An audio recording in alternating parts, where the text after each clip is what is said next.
Estamos comunicados con Luis Campos, abogado coordinador del Observatorio del Derecho Social de la CTA Autónoma y escritor de algunos libros como por ejemplo La Fortaleza. ¿Qué tal, Luis? ¿Cómo estás?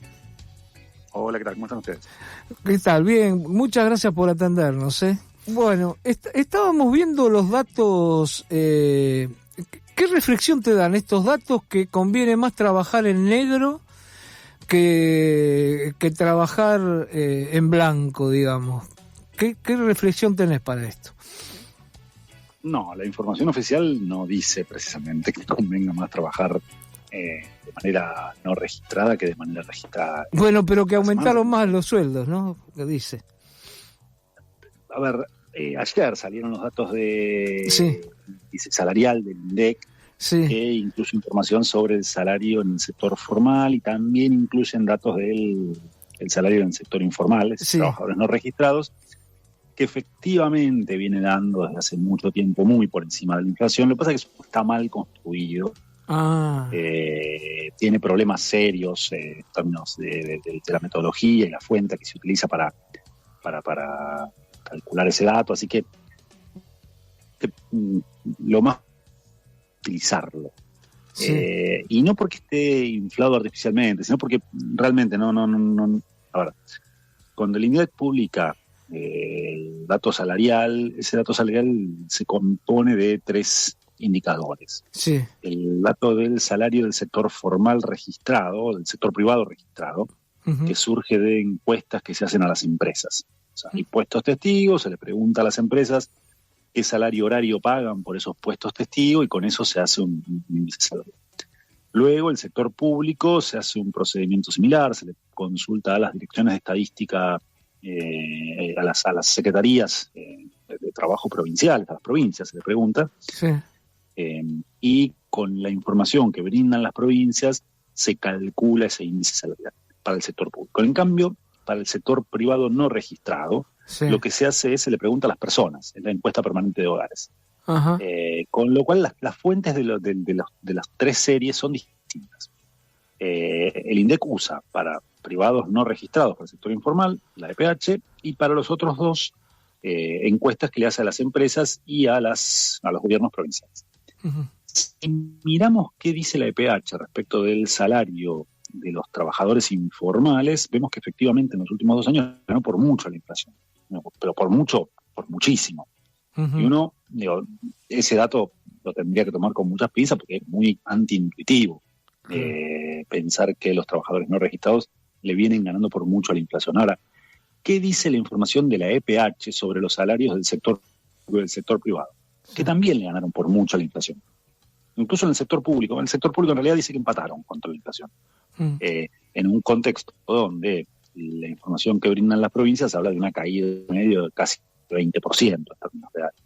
Y si miramos la evolución de las paritarias del sector público, tanto nacional como provincial, también da una caída muy importante en términos del salario real.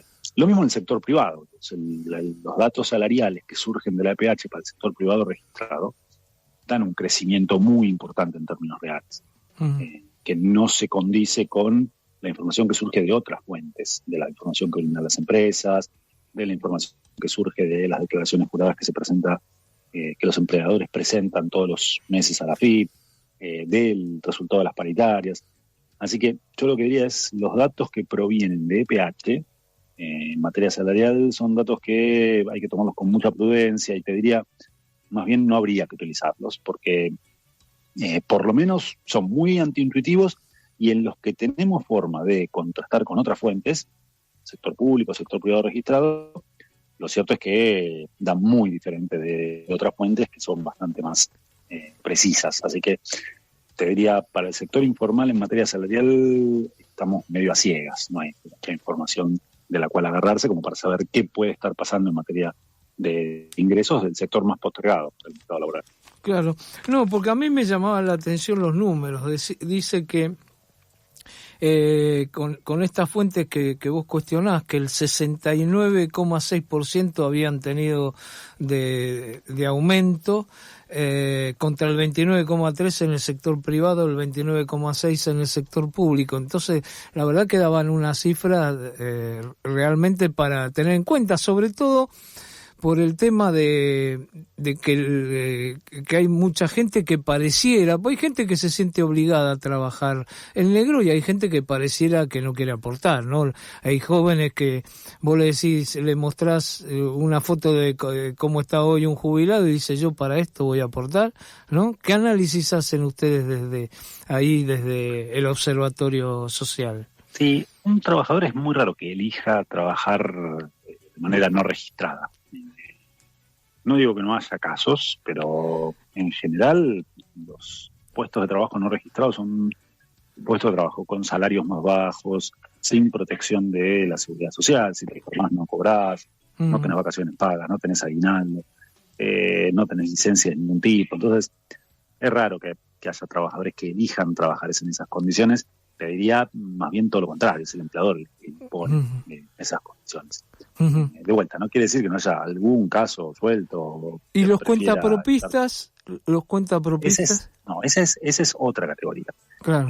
Cuentapropista es el trabajador que trabaja de manera independiente, que no tiene un empleador, tiene un patrón, pero eso no tiene nada que ver con este dato de ingresos que publica el INDEC. Claro, el dato de ingresos que publica el INDEC tiene que ver con los asalariados. O sea, tienen un empleador que no los registra ante la seguridad social. Claro. El trabajador dentro del cuentapropismo existe es un universo que va desde profesionales independientes, abogadas, ingenieros, médicos, hasta el típico cuentapropista de oficios, claro. Plomeros, albañiles, electricistas, hasta el cuentapropismo más de subsistencia, la venta callejera en la vía pública. Claro. En casos es trabajo por cuenta propia, el trabajador, la trabajadora que se sube a un medio de comunicación a tocar un instrumento musical y se gana la vida de esa manera. Entonces es un mosaico muy heterogéneo, hay realidades muy distintas. Claro, que ahí sí uno puede decir eligen el no facturar pero claro, es una elección personal. Y Luis, pero a veces no te queda otra. Digo, primero, ahora, si vos trabajás tocando la guitarra en el subte, ¿a quién le vas a facturar? Claro. Ahí no facturás. Claro. Y en otros casos, bueno, a veces tratás de bajar la facturación por el costo para pagar menos categoría de monotributo, claro. Claro, y en un contexto de ingresos tan deprimidos, bueno, no es que vos elegís no facturar. Lo que estás haciendo es tratando de maximizando tu estrategia de ingresos para poder subsistir y llegar a fin de mes más o menos, de manera más o menos razonable. Claro. Ahora, Luis, y ustedes, bueno, evidentemente vos explicaste que toda esta información que uno tenía y que se está manejando en todos los medios, las fuentes no son confiables de la forma en que se hace el EPH, etcétera. ¿Ustedes tienen más o menos calculado qué está pasando con los salarios, con la desocupación, es decir, visto desde otra forma ahí en el observatorio?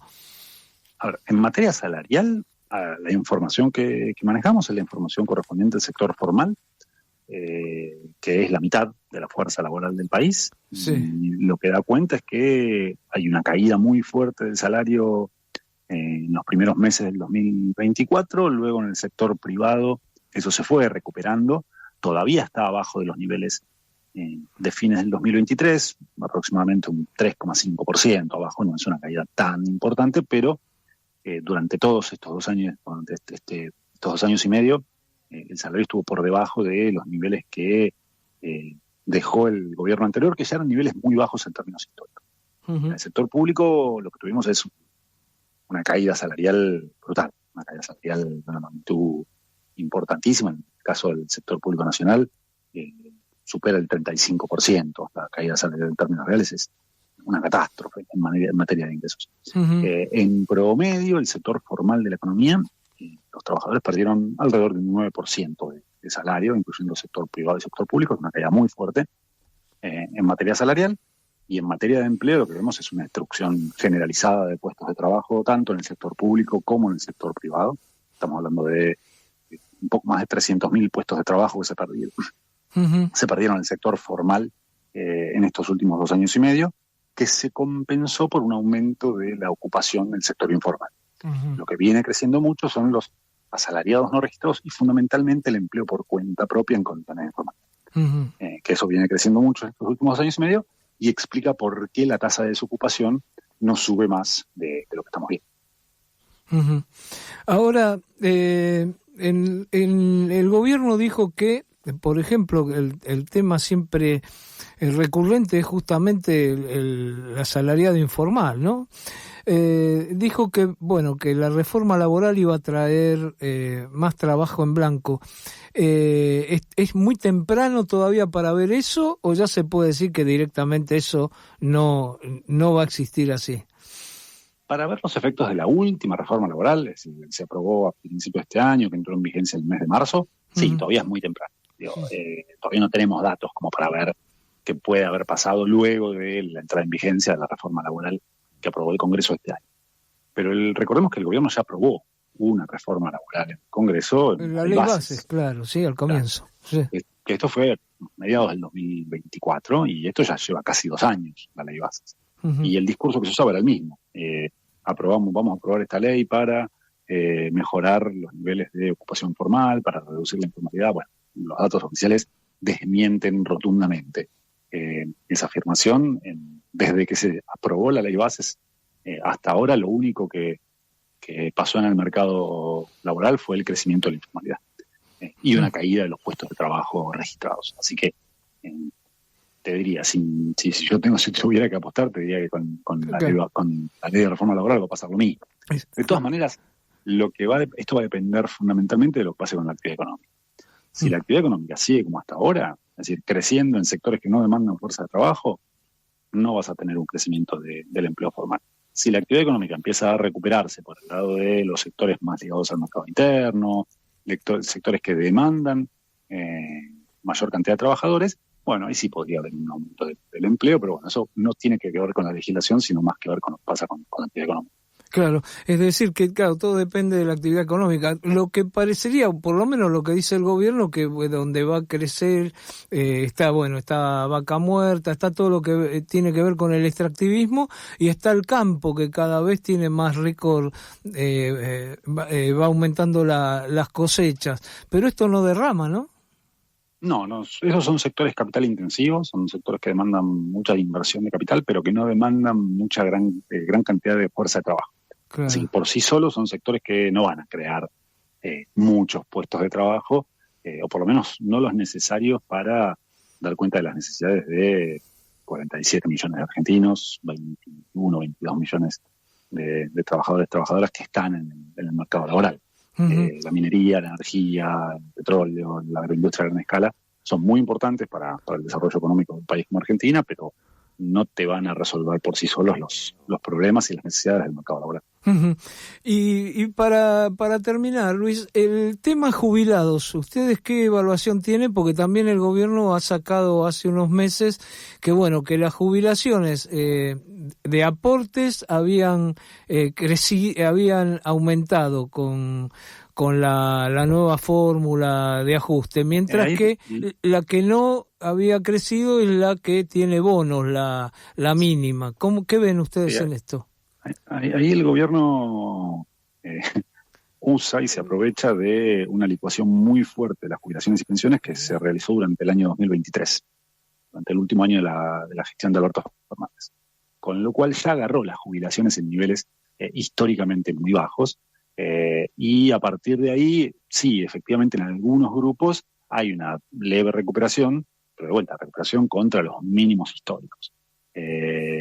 Así que lo que está ofreciendo el gobierno es una actualización por inflación que básicamente lo que hace es mantener el ingreso de los jubilados en los niveles actuales, que están dentro de los más bajos de la historia, y peor aún, cerrar toda posibilidad de incorporar más jubilados que no tengan los años de aportes a futuro.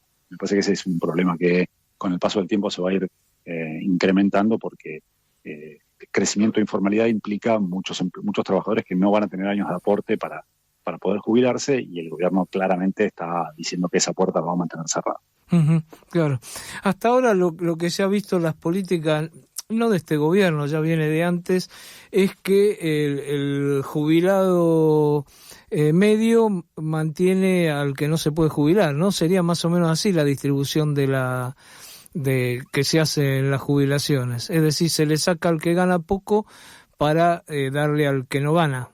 O esto, por lo menos fue la de Alberto Fernández, fue esa política, y ahora parecería que es la misma, ¿no? La de ahora incluso es peor, porque lo que hace es dejar a muchos afuera del sistema. Claro. Pero bueno, este es un problema que seguramente lo vamos a estar viendo con más claridad en los próximos meses.